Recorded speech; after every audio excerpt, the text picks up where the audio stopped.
సాహితీ అభిమానులకు స్వాగతం. శ్రీశ్రీ గారిది మంచి కొటేషన్ ఒకటి నేను చెప్తాను ఈరోజు. నిప్పులు చిమ్ముకుంటూ నింగికి నేనెగిరిపోతే నిబిడాశ్చర్యంతో వీరు, నెత్తురు క్రక్కుకుంటూ నేలకు రాలిపోతే నిర్దాక్షిణ్యంగా వీరే అంటారు శ్రీశ్రీ.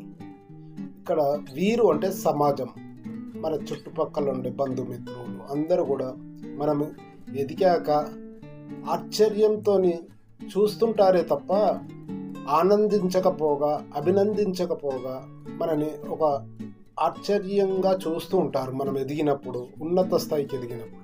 అదే నెత్తురు క్రక్కుకుంటూ నేలకు రాలిపోతే నిర్దాక్షిణ్యంగా వీరే, మళ్ళీ వీరే ఇక్కడ సమాజం. కిందికి జారిపోయి కృంగి కుషించి కింద పడిపోయినప్పుడు నిర్దాక్షిణ్యంగా చూస్తుంటారు తప్ప వీళ్ళు ఏమి చేయరు. అలాంటి ఈ సమాజం కోసం శ్రీశ్రీ గారు ఇది కొటేషన్, ఇది చాలా బాగుంటుంది. ఇది నాకు చాలా ఇష్టమైన కొటేషన్. ఇది ఒక మానవ సహజ గుణాన్ని తెలియజెప్పే ఈ కొటేషన్ అంటే నాకు చాలా ఇష్టం. Thank you so much. Thank you. Sri Sri గారి మహాప్రస్థానం పుస్తకం నుండి మరిన్ని కవితలు ముందు చదివి వినిపిస్తాను. నా ఛానల్ సబ్స్క్రైబ్ చేసుకోండి, లైక్ చేయండి, షేర్ చేయండి. Thank you friends. Thank you so much.